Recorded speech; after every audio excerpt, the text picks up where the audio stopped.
Marianne, ma question, est-ce que tu en as parlé de ton temps à ton entourage proche, des amis, quel est le retour, si tu n'as pas des anecdotes, et puis c'est croquant par rapport à ça. Oui, ma mère. Moi, je l'ai tenue informée des 2 dons. Donc, à chaque fois, elle a été tenue informée. Et si je l'ai fait, c'était pas... Je me rends compte que c'était pas tant pour l'informer sur la démarche, mais je me disais, s'il m'arrive quelque chose sur la table, il faut pas qu'elle soit surprise. Voilà. Donc, il faut qu'elle sache ce dans quoi je m'embarque. De son côté, j'ai pas eu de résistance, il n'y a pas eu de moment... J'ai même pas senti de la perplexité, aucune interrogation. Et puis aujourd'hui, je me demande, est-ce qu'elle a compris ce que je faisais? Mais bon, peut-être qu'elle connaît, elle me connaît, elle doit se dire, ah, on peut rien lui dire. Donc bon, la famille, oui. Enfin, pas toute la famille. Je pense que ma soeur, oui, ma soeur sait, les amis savent. Et quand il y a des discussions, oui, je le dis. Voilà, je manque pas une occasion de le dire. Comment dire, je vais pas le dire pour le dire, c'est pour illustrer un propos. Donc il n'y a pas de tabou autour de la question. Maintenant, leur réaction, comme je disais, ma mère n'a pas eu une réaction, elle a plutôt été encourageante. Ok, d'accord, se demander bon le protocole, et ça fait comme ci, comme ça. Bon, voilà, c'était plus technique. Donc est-ce que dans le parcours, on t'a détecté alors une maladie? Est-ce que ça va te faire mal? Bon, rien. Il n'y a jamais eu de est-ce que tu pourras encore être enceinte ou pas? Non, il n'y a pas eu ces interrogations-là. Je sais que certaines personnes ont été surprises en me disant mais est-ce que mais toi-même tu n'as déjà pas d'enfant et tu veux aider les autres? Bon, je ne vois pas trop la corrélation, mais bon, pourquoi pas, chacun son truc. Mais globalement, je dirais, je ne vais pas dire que ça a été bien accueilli ou pas accueilli. Peut-être c'est la manière dont je le dis, mais c'est une nouvelle parmi tant d'autres venant d'une personne que l'on connaît et de qui on attend un peu tout, quoi. Donc, je pense que je dirais même que j'ai accouché d'un serpent. On se dirait, ah, c'est elle. Donc, voilà, ça n'a pas trop... je dirais, voilà, je dirais honnêtement que c'est pas... Il n'y a pas eu de moment de stupeur, voilà. C'est, écoute, c'est Marianne, elle nous dit ça, une nouvelle de plus, quoi, voilà. Qu'est-ce que sera la suite? C'était plus ça. Moi, franchement, c'est tout ce que je pourrais... Quel doit accueillir ton serpent? Ah, voilà, je crois que c'est tout. On va pas... Je pourrais même rien dire, rien rajouter d'autre parce que c'est vraiment la réaction. Je crois qu'ils s'attendent à tout et à partir du moment où ça reste dans l'humain, ça va. Ça va. Pas trop. C'est pas trop des paysans. Donc, voilà. C'est pas trop mystique. C'est exactement ça, c'est pas trop mystique. Ça, c'est des phrases qu'on peut souvent entendre chez nous. Ouais, c'est quelle sorcellerie en C'est ça, c'est mystique. Voilà, c'est mystique, ça. C'est mystique, ouais. Non, c'était pas mystique, on est dans l'humain. Ça va. Ça va. Et toi, Colette? Oui, après, je rejoins Tipora. Ma maman n'est pas au courant, je pense pas lui en avoir parlé, non. Par contre, ma soeur, oui, j'avais tenu ma soeur informée dès le début de mon intention. Elle m'a toujours soutenue. Mon mari, ça j'en ai déjà parlé, Robert aussi m'a toujours soutenue. Mon entourage, maintenant, oui, dans des discussions, parce que je ne m'en cache pas de ça. Au contraire, j'en parle parce que je me dis, je vais peut-être sensibiliser une personne sur 1000. Voilà. Dans mon entourage, la phrase que j'ai le plus souvent entendue, c'est « Oh, c'est très généreux de ta part d'avoir fait ça, mais moi, je pourrais pas. » Et on rejoint la fameuse phrase « Oh, j'aurais l'impression d'avoir des enfants dans la nature. » Bon. Tu n'as pas peur que ton fils, un jour, il sorte avec sa sœur? Donc voilà, ça c'est un peu les... Il y a très peu de chance. Les Très phrases, peu de chance. Voilà, c'est un peu les phrases que j'entends souvent. Les gens louent le fait que j'ai fait ce don-là, mais la plupart des personnes Et là, je vais aussi bien chez les Caucasiens que Les personnes noires. que chez nous les Africains, la réaction est souvent similaire quand même. C'est ce que je disais, contrairement à ce C'est que un j'ai grand entendu. geste ce que tu as fait, mais non, moi Ouais, je ne c'est ça. pense pas que j'aurais l'impression d'avoir donné une partie de moi. Oui, c'est une partie de moi, mais cette partie-là, je m'en suis séparée. Cette partie-là, c'est comme si je donnais mon sang. C'est une cellule. Ouais, c'est tout. Voilà, C'est une j'ai donné cellule. C'est pas un transfert d'humain. J'ai pas porté un bébé de 9 mois dans mon ventre et puis je l'ai donné. Ça, c'est encore autre chose. Mais j'ai juste donné, Des cellules. j'ai donné des cellules. J'ai juste donné des cellules. Voilà. Donc, oui, il y a encore du chemin pour se sensibiliser autour de nous. Ma dernière question pour finir ce long parcours avec vous, c'était une longue discussion, ce long entretien, c'est savoir quels sont les conseils que vous donneriez à une femme noire, donc, parce qu'on parle des donneuses noires, donc je vais vraiment axer sur les femmes noires, comme conseil, ce que vous aurez aimé savoir, que vous avez su a posteriori après le don, que vous pourrez me donner comme conseil, et si c'était à refaire, est-ce que vous le referiez sans hésiter? Voilà. J'ai pas spécialement de conseils à donner parce que c'est le genre de démarche déjà qui doit venir de soi-même. Après, oui, le fait d'entendre une personne en parler peut éveiller cette envie de donner. Donc déjà, la démarche, elle est personnelle. Le seul conseil que je dirais, c'est sois en paix déjà avec toi-même. Et considère que tu donnes une cellule. Tu donnes une cellule.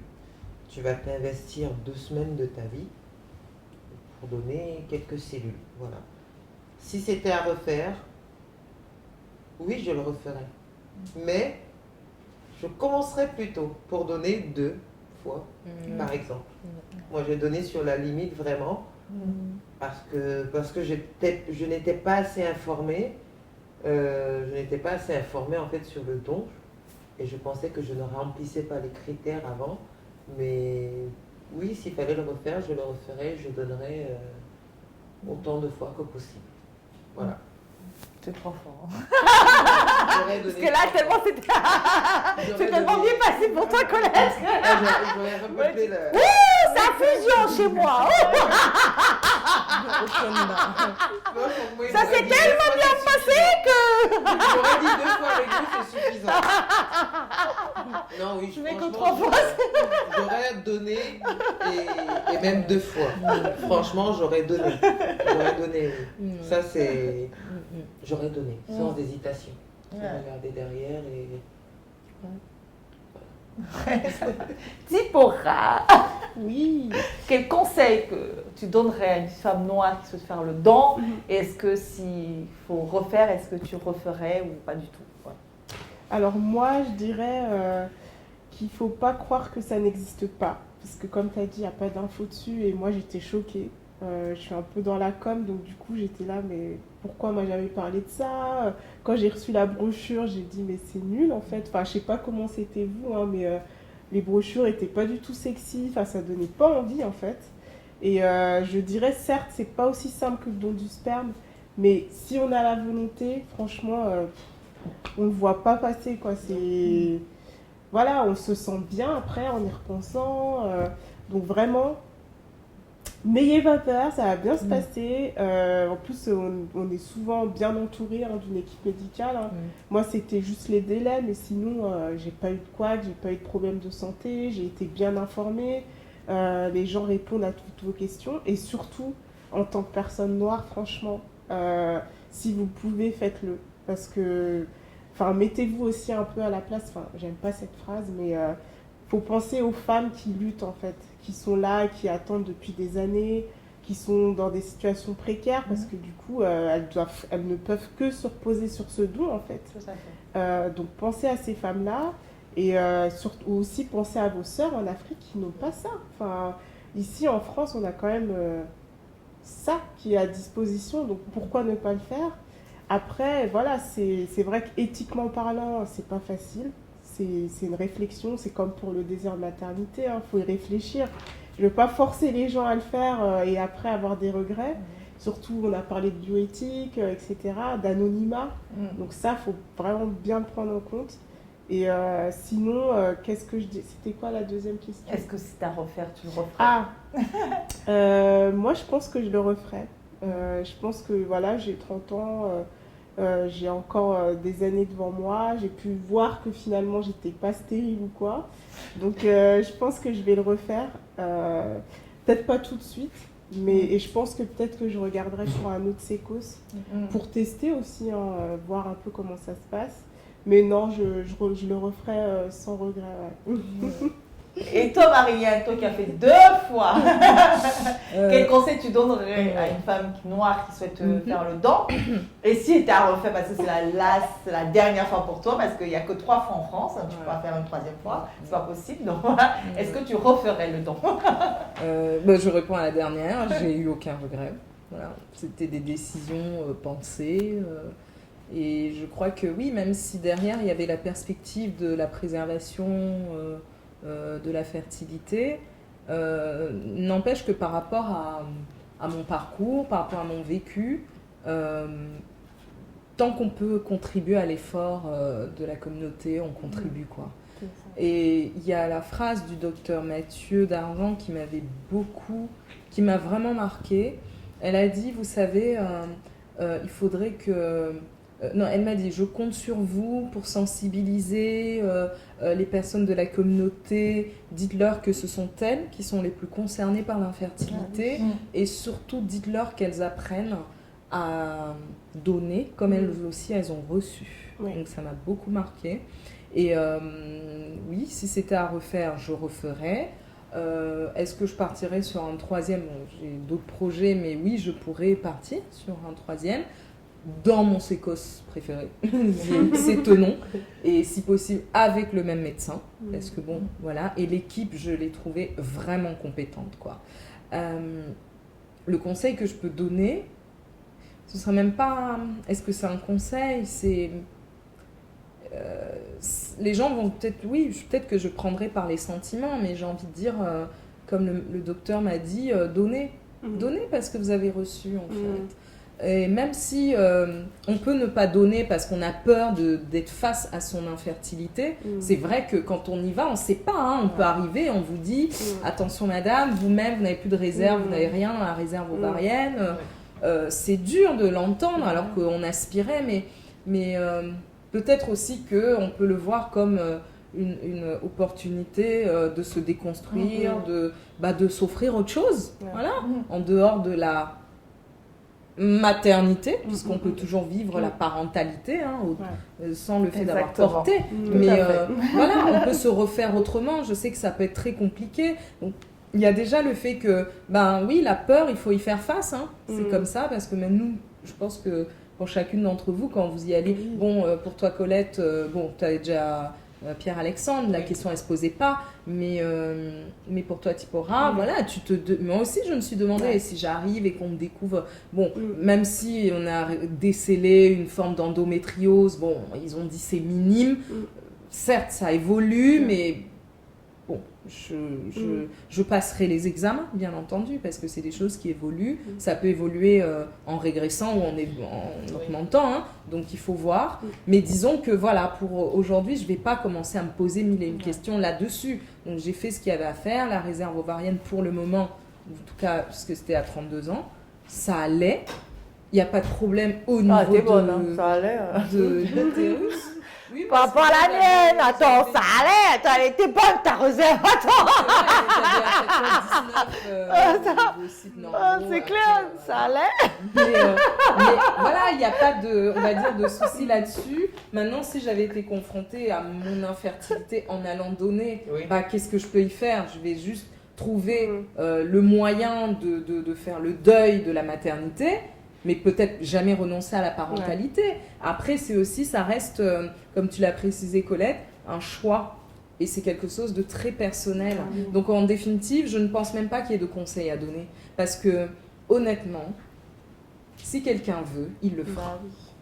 Après, oui, on peut toujours énumérer la liste de et si, mais si, on fait ça, et si. Oui, et si, hein, c'est comme en tout. Hein. C'est-à-dire que quand on ne se sent pas concerné, on sort toute la liste de, de choses qui vont pas. Mais je pense que pour chacune d'entre nous, le jour où on a une sœur, une cousine ou soi-même, on se sent concerné. On aimerait quand même se dire que quelqu'un a trouvé cette force, ce courage, cette volonté, ou même cette responsabilité de partager, quoi. Voilà, de donner.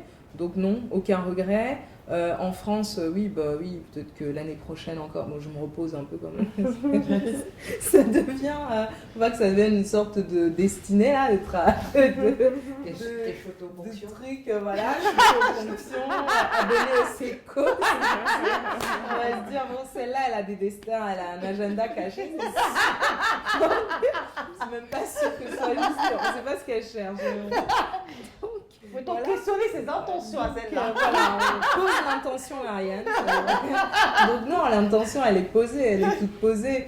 Et pour ce qui est du conseil, j'en aurais pas à donner. Je renverrai juste chacun à sa responsabilité et je renverrai juste chacun à son vécu, de juste ouvrir les yeux et de se dire que... surtout pour nous, parce qu'on a bien dit en tant que femme noire, et donc ce serait bien de bien préciser aux gens que contrairement à ce que l'inconscient collectif pense, les problèmes d'infertilité nous concernent majoritairement. Les dons d'ovocytes, nous n'y arrivons pas parce que nous n'avons pas assez de donneuses, et de fait, une femme noire a plus de chances de se retrouver avec un enfant métis, parce que de toute façon, il y a plus de donneuses caucasiennes. Donc, voilà, c'est un peu le drame aussi. Hein. Et moi derrière, la question du don, j'en appelle aussi à la responsabilité de la communauté. Donc, prenez, mais donnez surtout. Voilà. Je voulais juste, si ça peut motiver certaines femmes noires, jeunes femmes noires, relever sur ton cas où quand on n'a pas encore d'enfant, le fait de donner permet aussi de conserver. Oui, aussi. Donc déjà, on va pouvoir savoir si on a un problème ou pas. Derrière, on va pouvoir conserver parce qu'on ne sait pas de quoi demain est fait. On va pouvoir conserver. Donc, ça pourrait être une motivation aussi pour donner. C'est une belle motivation pour donner. Tout à fait. Et si on parle argent, comme tu le dis, Colette, très clairement, les examens de fertilité coûtent cher. Donc, alors que là, tout est pris en charge. Bon, c'est vrai qu'on peut être fertile en 2020 et infertile en 2021, mais disons que, sans anticipation aucune, on sait au moins d'où on est parti. Tout à fait. Voilà. Et une réserve ovarienne, sauf peut-être, Sandrine, tu me diras le contraire, on passe pas de 19 à 0 d'un coup. Non. Ça veut dire qu'il y a eu un problème quelque part. Et là, on va faire une exploration fonctionnelle et voir ce qui va pas. Mais globalement, on sait au moins là où on en est au moment où on s'y rend. Voilà. Et on peut anticiper, comme tu le disais Colette, soi-même conserver, pas forcément avec le don, mais même soi-même après, prendre sur ses deniers et se dire, bon, je vais aller faire ma stimulation là où ce sera possible de le faire. Et je vais conserver, et après on n'en parle plus, quoi. Donner du bonheur. Et oui, voilà, et donner du bonheur, redonner pour certains de l'espoir, parce qu'on peut dire ce qu'on veut, un enfant c'est quand même... ça cristallise pas mal de choses, et on sait qu'autour d'un couple conventionnel, la question de l'enfant est juste fondamentale, quoi. Donc si ça peut aider, ça aide. Mais moi vraiment au niveau de la communauté, je le dis, c'est vous prenez là, quand il est question de prendre les Western Union, quand il est question de récupérer les sous, c'est bien. Quand il est question de Black Lives Matter, c'est parfait. C'est bien. Mais allez donner. Le don aussi passe par le don d'organes, le don de sang, de moelle osseuse. Le don de moelle osseuse. Enfin, il y a tellement de façons pour nous de nous en sortir que je pense que cette façon-là, elle est tellement minime et ça demande rien. Même les inconforts, franchement, on peut dire oui, c'est inconfortable. Celles qui ont par exemple, moi je souffre de syndrome prémenstruel. J'ai pas plus bavé en prenant mes hormones que normalement, ou quand j'ai mes règles, je suis en souffrance. Donc oui, donner. Et il n'y a pas de raison pour moi de ne pas donner. Les peurs, je les comprends, elles pourront être balayées, mais si vous ne donnez pas, sachez que derrière, quand la communauté ne vous donnera pas en retour, vous n'irez pas vous plaindre. Et surtout, les sécos, une fois de plus, on s'identifie aussi à l'autre. Donc, si on a moins de femmes noires qui donnent, les problèmes des femmes noires dans les sécos ne sont pas traités. Exactement. Donc, voilà, ce sera pour moi la fin. Pour ce supplément, en fait, de questions, c'est est-ce que vous avez des questions à poser à une receveuse? Moi, j'ai été une receveuse et j'ai traité le parcours, comme je l'ai dit au début, en 2018. Donc, voilà, est-ce que vous avez des questions que vous poserez, vous aurez aimé poser à une receveuse? Voilà, je suis là. Voilà. Colette. Alors, ça va être rapide. Bon. Non. Ok, ça Parce marche. que c'est vraiment une autre facette, un autre côté. Je ne me suis jamais positionnée en tant que receveuse, donc ni dans ma tête, ni dans mon corps, ni... Donc non. Non. Ok. Tsipora. Moi non plus, je m'étais pas posé la question, mais vu mon projet d'à côté, j'aurais une petite question. Ce serait, tout à l'heure, tu parlais de cette volonté d'inclure la donneuse. Ouais. Pourquoi est-ce que c'est si important? Enfin, pourquoi c'est important pour toi? Effectivement, voilà, je répondrai pour mon cas. Après, ça dépend. C'est vrai que, comme l'a dit Marianne, la parentalité, elle est multiple en fait. Chacun construit sa parentalité comme il l'entend et comme il le conçoit. Moi, c'était important parce que j'ai eu un frère qui est décédé d'un cancer de la moelle osseuse. Et c'était important en fait. Certes, je sais que pour moi, le gène ne représente rien. Parce que moi, je suis quelqu'un de scientifique. Le gène ne représente rien. C'est vraiment la relation qu'on crée à l'autre en fait.